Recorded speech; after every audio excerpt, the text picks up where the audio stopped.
क्या आपका कोड सिर्फ चल रहा है या वो ट्रूली ऑप्टिमाइज्ड है?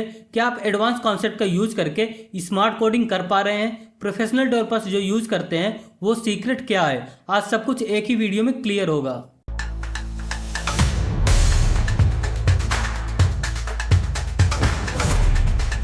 Welcome back to side build up. आज हम कवर करेंगे master advance JavaScript function in one video. Closure, hoisting, currying, recursion and more JavaScript level concept को इजी वे में समझेंगे। सबसे पहले समझते हैं फर्स्ट क्लास फंक्शन और फर्स्ट क्लास सिटीजन क्या होता है। फर्स्ट क्लास फंक्शन या फर्स्ट क्लास सिटीजन का मतलब होता है कि प्रोग्रामिंग लैंग्वेज फंक्शन को एक नॉर्मल वैल्यू की तरह ट्रीट करती है, जैसे नंबर स्ट्रिंग ऑब्जेक्ट को करती है। जावास्क्रिप्ट में फंक्शन फर्स्ट क्लास सिटीजन होते हैं, मतलब फंक्शन को एक वेरिएबल में स्टोर कर सकते हैं। कुछ इस तरह से यहाँ हमने एक फंक्शन को रीड नाम के वेरिएबल में स्टोर कर रखा है। अब हम एक दूसरा एग्जांपल देखेंगे जिसमें फंक्शन को एक कर रखा है। अब हम एक दूसरा एग्जांपल देखेंगे जिसमें फंक्शन को एक दूसरे फंक्शन के अंदर आर्गुमेंट के रूप में पास कर सकते हैं। तो चलिए इसको करके देखते हैं। तो सबसे पहले हम एक फंक्शन बना लेते हैं। तो मैं लिखूंगा फंक्शन। फंक्शन का नेम होगा प्रोसेस ऑर्डर और यहाँ मैं पास कर दूंगा ऑर्डर फंक्शन। और हम यहाँ लिखेंगे ऑर्डर फंक्शन कुछ इस तरह से। अब जस्ट इसके बाहर मैं एक दूसरा फंक्शन बनाऊंगा। मैं यहाँ लिखूंगा फंक्शन पिज्जा। यहाँ मैं लिखूंगा कंसोल डॉट लॉग में मेकिंग पिज्जा। यहाँ आप देख सकते हैं दोनों अलग अलग फंक्शन है। अब मैं इसको कॉल करूंगा कुछ इस तरह से। मैं यहाँ लिखूंगा प्रोसेस ऑर्डर और मैं यहाँ लिख दूंगा पिज्जा। अब इसका आउटपुट देखेंगे तो यहाँ देख सकते हैं मेकिंग पिज्जा प्रिंट हो रहा है। यहाँ हमने इस फंक्शन को आर्गुमेंट के रूप में पास कर दिया, इसलिए बोलते हैं जावास्क्रिप्ट में फंक्शन को आर्गुमेंट के रूप में पास कर सकते हैं। अब हम थर्ड एग्जांपल से समझते हैं। फंक्शन एक दूसरे फंक्शन से रिटर्न हो सकता है, मतलब एक फंक्शन के अंदर से दूसरा फंक्शन वापस रिटर्न बाद में उस रिटर्न फंक्शन को कॉल भी कर सकते हो। तो इसको कैसे करना है ये देखते हैं। सबसे पहले मैं एक फंक्शन बना लेता हूँ। तो मैं यहाँ लिखूंगा फंक्शन आउटर। ये हमारा आउटर फंक्शन है और इसके अंदर मैं एक इनर फंक्शन बनाऊंगा। मैं यहाँ लिखूंगा फंक्शन इनर। अब इनर फंक्शन में हम लिखेंगे एक मैसेज। तो मैं लिख देता हूँ कंसोल डॉट लॉग और यहाँ मैं बता देता हूँ कि ये इनर फंक्शन है। तो मैं यहाँ लिखूंगा आई एम इनर फंक्शन। अब हम आउटर फंक्शन में इनर फंक्शन को रिटर्न करेंगे। तो मैं यहाँ लिखूंगा जस्ट इनर फंक्शन के बाहर रिटर्न इनर। अब हम आउटर को कॉल करेंगे। हमने आउटर को कॉल करके रिजल्ट में स्टोर कर लिया, तो रिजल्ट भी एक फंक्शन हो गया। अब हम रिजल्ट को भी कॉल कर सकते हैं। तो मैं लिखूंगा रिजल्ट कुछ इस तरह से, ठीक है। अब हम रिजल्ट को जब कॉल करेंगे तो ये समझ लीजिए आउटर को कॉल कर रहे हैं और आउटर से हम इनर फंक्शन को रिटर्न कर रहे हैं, इसलिए हमें मैसेज मिलेगा आई एम इनर फंक्शन। ये देख सकते हैं output I am inner function. अब हम समझेंगे higher order function. Higher order function एक ऐसा फंक्शन होता है जो दूसरे फंक्शन को आर्गुमेंट के रूप में एक्सेप्ट करता है या एक फंक्शन को रिटर्न करता है, मतलब फंक्शन के अंदर भी फंक्शन का काम हो सकता है। अब इसको हम प्रैक्टिकली करके देखते हैं। तो सबसे पहले मैं एक फंक्शन बनाऊंगा। लिखूंगा फंक्शन और फंक्शन का नेम होगा हायर ऑर्डर और इसके अंदर हम एक पैरामीटर पास करेंगे fn और मैं रिटर्न भी करवा लेता हूँ fn को। अब इसके जस्ट बाहर हम एक दूसरा फंक्शन बनाएंगे। तो मैं यहाँ लिखूंगा फंक्शन से हाय। अब मैं इसमें एक मैसेज रिटर्न कराऊंगा। तो मैं यहाँ लिखूंगा रिटर्न हेलो। अब हम हायर फंक्शन को कॉल करेंगे और आर्गुमेंट लेंगे से हाय को। तो कुछ इस तरह से लिखेंगे कंसोल डॉट लॉग के अंदर हम कॉल कर रहे हैं हायर ऑर्डर को। तो मैं यहाँ लिखूंगा हायर ऑर्डर और आर्गुमेंट हमको लेना है से हाय, मतलब हम यहाँ एक फंक्शन पास करेंगे जो कि होगा से हाय। तो मैं यहाँ लिखूंगा से हाय। अब जब हम इसको कॉल करेंगे तो हमें मैसेज मिलेगा हेलो। यहाँ देख सकते हैं हेलो प्रिंट हो रहा है। अब नेक्स्ट है कॉल बैक फंक्शन। जावास्क्रिप्ट में कॉल बैक फंक्शन एक ऐसा फंक्शन होता है जो दूसरे फंक्शन के आर्गुमेंट के तौर पर दिया जाता है और वो बाद में जब जरूरत हो कॉल होता है। इसे हम असिंक्रोनस प्रोग्रामिंग में बहुत यूज करते हैं, जैसे फाइल रीड करना, एपीआई कॉल करना और सेट टाइम आउट जैसे काम करना। तो चलिए इसको प्रैक्टिकली देखते हैं। सबसे पहले मैं एक फंक्शन बनाऊंगा। तो मैं यहाँ लिखूंगा फंक्शन और फंक्शन का नेम होगा ग्रीट। इसमें हम दो पैरामीटर पास करेंगे। तो पहला होगा नेम कॉमा और यहाँ लिखूंगा मैं कॉल बैक। ये स्ट्रिंग रिटर्न करेगा और ये फंक्शन रिटर्न करेगा, ठीक है। अब मैं यहाँ लिखूंगा कंसोल डॉट लॉग। यहाँ एक मैसेज दे देता हूँ हेलो और दे देते हैं नेम। अब मैं कॉल बैक फंक्शन को कॉल कर लेता हूँ। यहाँ पे बाहर मैं एक दूसरा फंक्शन बनाऊंगा। तो मैं यहाँ लिखूंगा फंक्शन फंक्शन का नेम होगा से बाय। मैं यहाँ एक मैसेज दूंगा तो लिखूंगा कंसोल डॉट लॉग और यहाँ लिख देता हूँ गुड बाय। अब हम इस फंक्शन को कॉल करेंगे। कॉल करने के लिए हम लिखेंगे सबसे पहले फंक्शन नेम, यहाँ लिख लेता हूँ ग्रीट, और दो आर्गुमेंट्स पास करेंगे। तो पहले में होगा नितिन और दूसरे में हम देंगे से बाय, मतलब हमको एक फंक्शन देना है तो मैं यहाँ दे देता हूँ से बाय।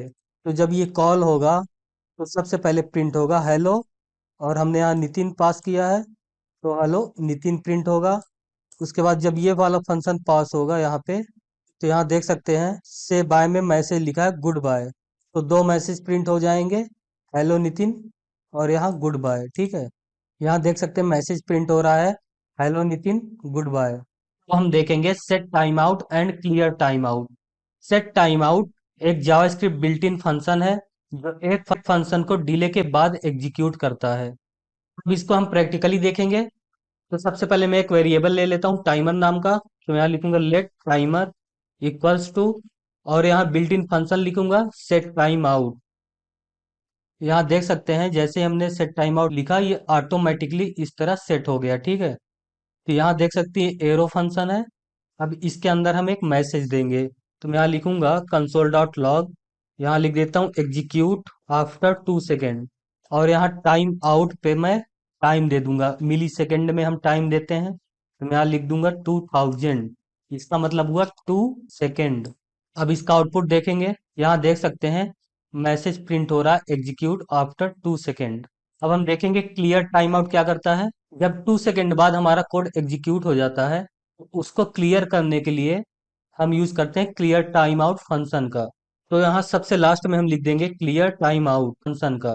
तो यहाँ सबसे लास्ट में हम लिख देंगे क्लियर टाइम आउट, और हमें किसको क्लियर करना है, तो हमें इस टाइमर को क्लियर करना है। ठीक है, तो हम यहाँ लिख देंगे टाइमर।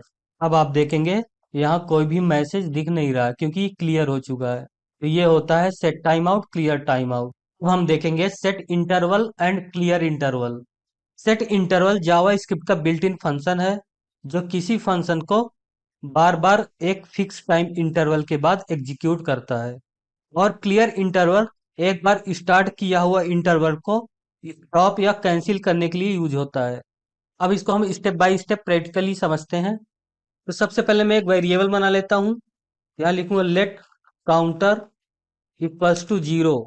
अब एक दूसरा वेरिएबल बनाएंगे, तो यहाँ लिखूंगा लेट इंटरवल इक्वल्स टू, अब इसमें हम built in function set interval set करेंगे, तो मैं लिखूंगा set interval counter plus plus, और यहाँ एक मैसेज लिखेंगे कंसोल डॉट लॉग में, मैं लिखूंगा कंसोल डॉट लॉग।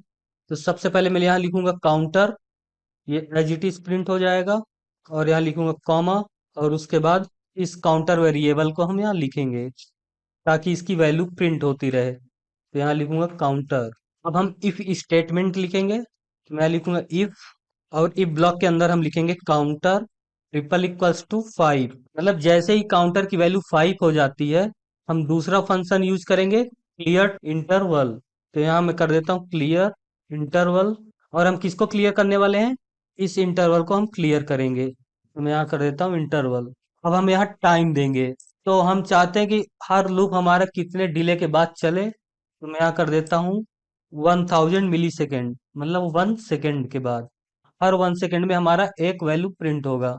अब इसका आउटपुट देख लेते हैं, यहाँ देख सकते हैं 1 से 5 तक की वैल्यू प्रिंट हो रही है, और जैसे ही 5 प्रिंट हुआ हमारा क्लियर इंटरवल एग्जीक्यूट हो गया, और वैल्यू 5 तक प्रिंट होने के बाद स्टॉप हो गया। ठीक है, तो ये होता है set interval and clear interval. हम नेक्स्ट समझेंगे call and apply methods. Call method function को कॉल करता है और आर्गुमेंट कॉमा सेपरेट पास करता है। अप्लाई मेथड फंक्शन को कॉल करता है और आर्गुमेंट एरे के फॉर्म में पास करता है। इसका यूज कब होता है, जब हम चाहते हैं कि एक फंक्शन जो किसी ऑब्जेक्ट के लिए बनाया गया है उसी फंक्शन को दूसरे ऑब्जेक्ट के लिए रीयूज कर सकें। अब इसको हम प्रैक्टिकली समझेंगे। तो सबसे पहले मैं एक फंक्शन बना लेता हूँ, तो मैं यहाँ लिखूंगा फंक्शन, फंक्शन का नेम देंगे इंट्रोड्यूस, और इसके अंदर मैं दो पैरामीटर पास करूंगा, तो मैं यहाँ लिखूंगा सिटी एंड कंट्री। अब हम कंसोल डॉट लॉग में एक मैसेज लिखेंगे कंसोल डॉट लॉग। अब हम यूज करेंगे बैकटिक का, ये आपको टिल्ड वाली बटन में मिलेगा, जस्ट इसके बटन के नीचे कुछ इस तरह से। और इसके अंदर हम मैसेज लिखेंगे। तो मैं लिखूंगा हाय, आई एम। अब मैं यूज करूंगा डॉलर सिंबल का, और कर्ली ब्रेसेस में हम देंगे दिस डॉट नेम। हम ऐसा क्यों कर रहे हैं अभी आपको समझ में आ जाएगा, ठीक है। अब यहाँ यूज करेंगे कॉमा। अब लिखेंगे फ्रॉम, फिर हम लिखेंगे डॉलर, और कर्ली ब्रेसेस में हम देंगे सिटी, उसके बाद कॉमा, और हम देंगे डॉलर के अंदर कर्ली ब्रेसेस में कंट्री। अब मैं आपको बताता हूँ कि ये बैकटिक हम क्यों यूज किए हैं, ठीक है। बैकटिक हमारा टेम्पलेट लिटरल क्रिएट करता है। ये नॉर्मल कोड के कंपैरिजन में ज्यादा पावरफुल होते हैं। इसके अंदर हम मल्टी लाइन स्ट्रिंग लिख सकते हैं, वेरिएबल्स और एक्सप्रेशन इजीली एम्बेड कर सकते हैं। यहाँ हमने लिखा डॉलर, और कर्ली ब्रेसेस में हमने लिखा दिस डॉट नेम। तो इसका मतलब ये हुआ कि दिस डॉट नेम की वैल्यू स्ट्रिंग में डायरेक्टली इंसर्ट कर दिया गया है। और इसी तरह हमने लिखा फ्रॉम के बाद डॉलर सिटी। ये फंक्शन के आर्गुमेंट सिटी को स्ट्रिंग में इम्बेड करता है। अब हम एक ऑब्जेक्ट क्रिएट करेंगे जस्ट इस फंक्शन से बाहर। तो मैं यहाँ लिखूंगा कॉन्स्ट पर्सन इक्वल्स टू, और यहाँ लिखेंगे नेम नितिन। अब हम इस फंक्शन को कॉल करेंगे विथ कॉल मेथड की हेल्प से। तो मैं यहाँ लिखूंगा इंट्रोड्यूस डॉट कॉल। सबसे पहले मैं यहाँ लिखूंगा ऑब्जेक्ट नेम, जो कि है पर्सन। उसके बाद मैं आर्गुमेंट पास करूंगा। तो हम सिटी में सबसे पहले देंगे सिटी का नेम, तो मैं दे देता हूँ दिल्ली, और कॉमा करके लिखेंगे हम कंट्री में इंडिया। अब हम अप्लाई मेथड की हेल्प से भी कॉल करेंगे। तो देख लेते हैं अप्लाई मेथड से कॉल किस तरह किया जाता है। तो मैं यहाँ लिखूंगा इंट्रोड्यूस डॉट अप्लाई, उसके बाद ऑब्जेक्ट नेम पर्सन, कॉमा। अब हम ये दोनों आर्गुमेंट को इस तरह से नहीं लिखेंगे, बल्कि एरे की फॉर्म में लिखेंगे ब्रैकेट के अंदर, तो कुछ इस तरह से। और मैं यहाँ कर देता हूँ मुंबई, कॉमा इंडिया। अब इसका हम आउटपुट देखेंगे। यहाँ आप देख सकते हैं मैसेज प्रिंट हो रहा है, hi I am Nitin from Delhi India, hi am Nitin from Mumbai India. अब हम देखेंगे बाइंड मेथड। बाइंड एक फंक्शन का दिस परमानेंटली फिक्स कर देता है किसी एक स्पेसिफिक ऑब्जेक्ट के साथ, और एक नया फंक्शन रिटर्न करता है। मतलब अगर तुम्हें किसी फंक्शन को कॉल करते वक्त हमेशा एक पर्टिकुलर ऑब्जेक्ट का दिस चाहिए, तो बाइंड का यूज कर सकते हो। अब इसको हम प्रैक्टिकली देखेंगे। सबसे पहले हम एक ऑब्जेक्ट बनाएंगे। तो मैं यहाँ लिखूंगा कॉन्स्ट पर्सन इक्वल्स टू, और ब्रैकेट में हम देंगे नेम नितिन। इसके बाद हम एक फंक्शन बनाएंगे। तो मैं यहाँ लिखूंगा फंक्शन, फंक्शन नेम होगा ग्रीट। अब इसके अंदर हम एक मैसेज पास करेंगे। मैं लिखूंगा console dot log hello, concatenate करके लिखेंगे दिस डॉट नेम। ये फंक्शन दिस डॉट नेम को प्रिंट करेगा, लेकिन नॉर्मल फंक्शन में इस ग्लोबल ऑब्जेक्ट को पॉइंट करेगा जब तक एक्सप्लिसिटली सेट ना हो। अब हम नए फंक्शन से कॉल करेंगे। तो मैं यहाँ लिखूंगा कॉन्स्ट बाउंड इक्वल्स टू, और यहाँ लिखूंगा ग्रीट डॉट बाइंड, और हम यहाँ देंगे object name. Greet dot bind एक नया फंक्शन रिटर्न करता है जिसमें दिस हमेशा पर्सन ऑब्जेक्ट को पॉइंट करेगा।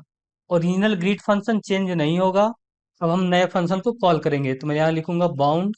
जब बाउंड कॉल होता है तो this dot name automatically person dot name बन जाता है, इसलिए आउटपुट हेलो नितिन आता है। अब इसका आउटपुट देखेंगे। यहाँ देख सकते हैं हेलो नितिन प्रिंट हो रहा है। अब हम देखेंगे इमीडिएटली इन्वोक्ड फंक्शन एक्सप्रेशन। ये क्या होता है? यह एक ऐसा फंक्शन होता है जो डिफाइन होते ही तुरंत एग्जीक्यूट हो जाता है बिना एक्सप्लिसिटली उसको कॉल किए। यानी ऐसे फंक्शन को हम एक बार के लिए क्रिएट करके तुरंत यूज कर लेते हैं। अब इसको हम प्रैक्टिकली देखेंगे। तो सबसे पहले हम एक आउटर पैरेंथेसिस यूज करेंगे कुछ इस तरह से, और इसके अंदर हम फंक्शन लिखेंगे। तो मैं यहाँ लिखूंगा फंक्शन। ये एक एनोनिमस फंक्शन है, इसका कोई नाम नहीं होता है। अब हम यहाँ एक मैसेज देंगे कंसोल डॉट लॉग, यहाँ लिखेंगे एग्जीक्यूट इमीडिएटली। इसके बाद हम इसको कॉल करेंगे कुछ इस तरह से, ठीक है। ये फंक्शन को तुरंत कॉल कर देते हैं जैसे कि हम नॉर्मल फंक्शन को कॉल करते हैं। ये विंडो लोड होते ही तुरंत एग्जीक्यूट हो जाता है। अब इसका हम आउटपुट प्रिंट हो रहा है एग्जीक्यूट इमीडिएटली। नेक्स्ट है क्लोजर। अब हम इसको समझेंगे। क्लोजर एक ऐसा फंक्शन होता है जो अपने आउटर फंक्शन के स्कोप वेरिएबल और फंक्शन को याद रखता है, चाहे आउटर फंक्शन एग्जीक्यूट करके खत्म हो चुका हो। अब इसको हम प्रैक्टिकली समझते हैं। सबसे पहले हम एक आउटर फंक्शन बनाएंगे, तो मैं यहाँ फंक्शन लिखूंगा और फंक्शन का नेम होगा आउटर।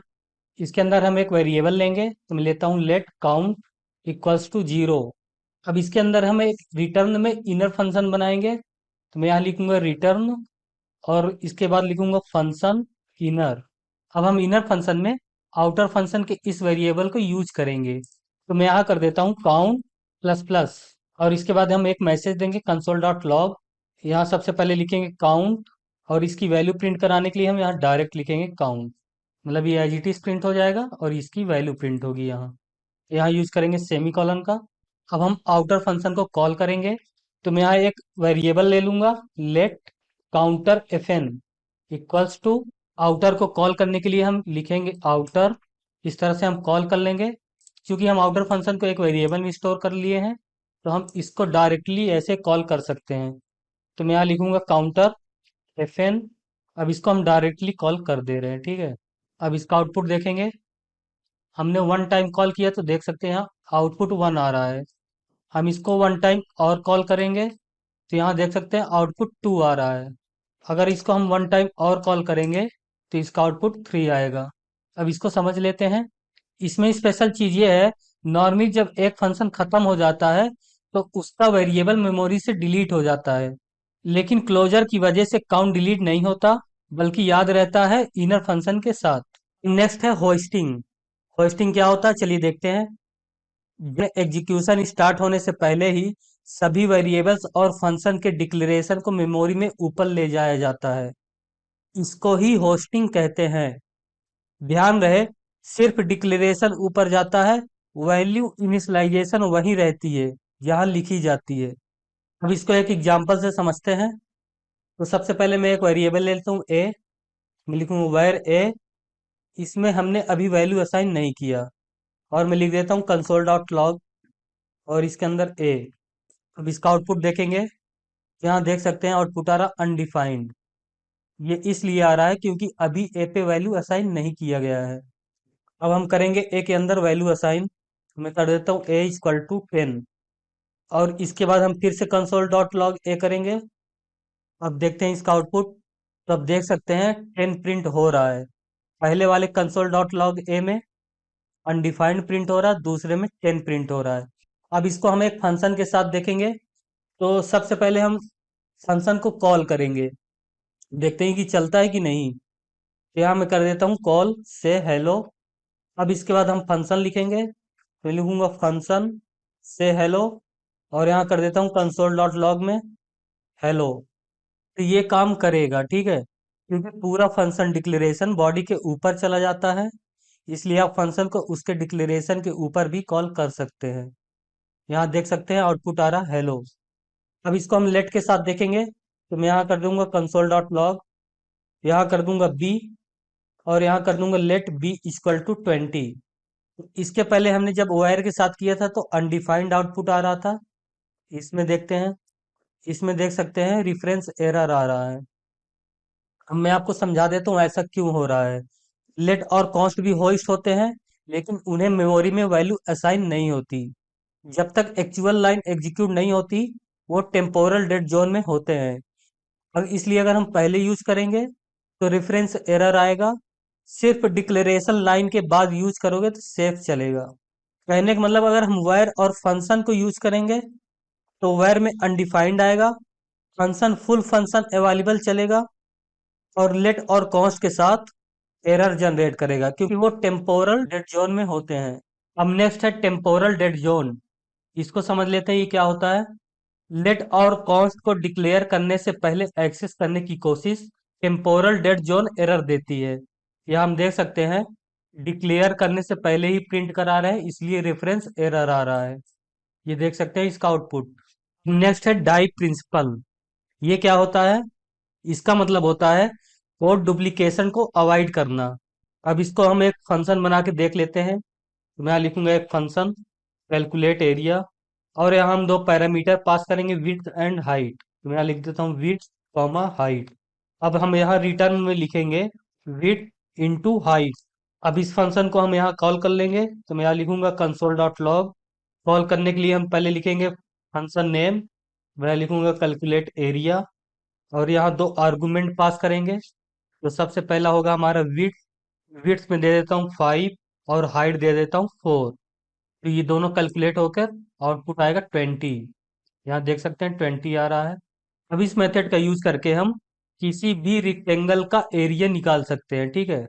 हमें बस बार बार यहाँ वैल्यू चेंज करनी है और हमें आउटपुट अलग अलग रिटर्न होके मिलेंगे। तो यहाँ हम कोई भी डुप्लीकेसी यूज नहीं कर रहे हैं, तो इस मेथड को हम कहते हैं डाई प्रिंसिपल। अब नेक्स्ट है कैरिंग। कैरिंग एक टेक्निक है जिसमें एक फंक्शन जो नॉर्मली मल्टीपल आर्गुमेंट्स लेता है, उसे तोड़कर ऐसे फंक्शन बनाए जाते हैं जो एक एक आर्गुमेंट लेते हैं।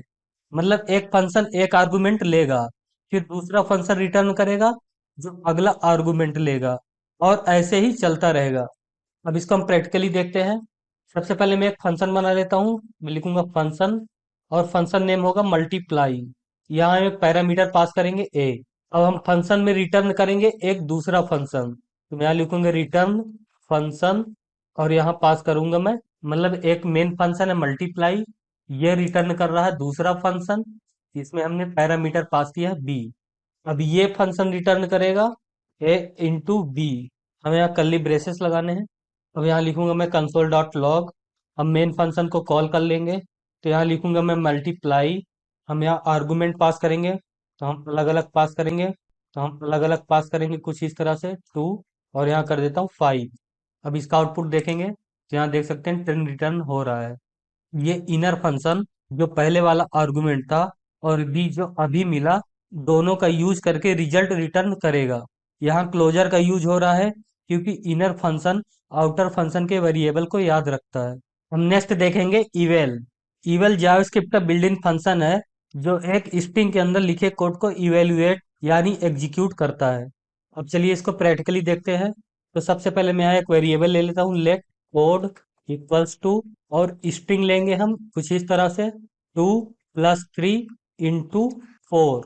ये डबल क्योट के अंदर है इसलिए अभी स्ट्रिंग माना जाएगा, ठीक है। अगर हम इसको डायरेक्ट कंसोल डॉट लॉग करेंगे तो ये कुछ इस तरह से प्रिंट होगा। यहाँ देख सकते हैं ये एज इट इज प्रिंट हो गया 2 + 3 × 4। लेकिन अगर हम इसको इवेल का यूज करके प्रिंट करेंगे, तो मैं यहाँ यूज करूंगा इवेल। देखते हैं यहाँ आउटपुट आ रहा 14, मतलब इसने इसको कैलकुलेट कर लिया, ठीक है। Normally string just a test होता है, पर इवेल इसको जावास्क्रिप्ट एक्सप्रेशन के तरह एग्जीक्यूट करेगा, इसलिए इसका आउटपुट आ रहा 14। अब हम नेक्स्ट देखेंगे रिकर्सन। रिकर्सन एक प्रोग्रामिंग टेक्निक है जिसमें एक फंक्शन खुद को कॉल करता है प्रॉब्लम सॉल्व करने के लिए। रिकर्सिव फंक्शन में बेस केस और रिकर्सिव केस होता है। बेस केस स्टॉपिंग कंडीशन के लिए होता है, वरना लूप इनफाइनाइट बन जाएगा। रिकर्सिव केस जब फंक्शन खुद को कॉल करता है प्रॉब्लम तोड़ने के लिए। अब इसको हम प्रैक्टिकली देखेंगे। तो सबसे पहले मैं एक फंक्शन बना लेता हूँ, तो लिखूंगा फंक्शन, फंक्शन नाम होगा फैक्टोरियल, और हम यहाँ एक पैरामीटर पास करेंगे n। अब यहाँ हम एक कंडीशन देंगे, if n triple equals to 0 return 1। ये बेस केस है, ठीक है। तो भाई हम रिटर्न में लिखेंगे रिटर्न n इंटू फैक्टोरियल मतलब है, और इसको कर देते हैं n-1। ये एक रिकर्सिव केस है। अब हम यहाँ लिखेंगे कंसोल डॉट लॉग, और हमें चाहिए फैक्टोरियल 5 का, तो हम कॉल कर देंगे फैक्टोरियल फंक्शन को। यहाँ लिखेंगे फैक्टोरियल, और यहाँ आर्गुमेंट पास करेंगे 5। तो फैक्टोरियल तो आप जानते ही होंगे, 0 का फैक्टोरियल होता है 1। ये कुछ इस तरह से वर्क करेगा, 1 × 2 × 3 × 4 × 5। ये प्रिंट होगा 120। यहाँ देख सकते हैं 120 प्रिंट हो रहा है। अब इसको समझ लेते हैं। सबसे पहले हमने लिखा है यहाँ फंक्शन नेम फैक्टोरियल n। ये एक फंक्शन डिफाइन किया गया है जो एक नंबर n लेगा और उसका फैक्टोरियल निकालता है। फिर हमने लिखा if n equal to 0 return 1। ये बेस केस है फैक्टोरियल रूल के अकॉर्डिंग। अगर n 0 हो गया तो रिकर्सन की नीड नहीं है, डायरेक्टली 1 रिटर्न हो जाता है, ठीक है। इसका मतलब ये हुआ। इसके बाद हमने लिखा return n into factorial n-1। ये रिकर्सिव केस है, फंक्शन खुद को कॉल करता है with similar input n-1। Her step पे करेंट नंबर को छोटे नंबर के फैक्टोरियल से मल्टीप्लाई कर देता है। और फिर हमने लिखा कंसोल डॉट लॉग में फैक्टोरियल 5। ये फंक्शन कॉल करेगा और प्रोसेस कुछ ऐसा होगा जैसा कि मैंने अभी आपको दिखाया, 1 इंटू 2 इंटू 3 इंटू 4 इंटू 5। तो इसका आउटपुट आएगा 120। अब इसके कुछ रूल्स हैं। हमेशा बेस केस होना चाहिए। हर रिकर्सिव कॉल में प्रॉब्लम छोटी होती जाए। अगर बेस केस ना हो तो रिकर्सन इनफाइनाइट चला जाएगा, मतलब स्टैक ओवरफ्लो एरर आएगा। तो ये होता है रिकर्सन। अब आपके लिए कुछ होमवर्क है। सबसे पहला होमवर्क है explain the difference between call apply and bind with a real life example. Also describe when each of them should be used. Second homework है write an example of a closure where you create a counter function that only increment and print the current value. Also explain how closure is working in this case. Third homework है implement the concept of carrying in a multiple function so that it accept argument in a separate steps. आज आपने advance JavaScript function को एक ही video में master किया। अगर video helpful लगा तो लाइक जरूर करिए। साइड बिल्डअप को सब्सक्राइब करके जर्नी कंटिन्यू रखिए। मिलते हैं नेक्स्ट लेवल कंटेंट के साथ।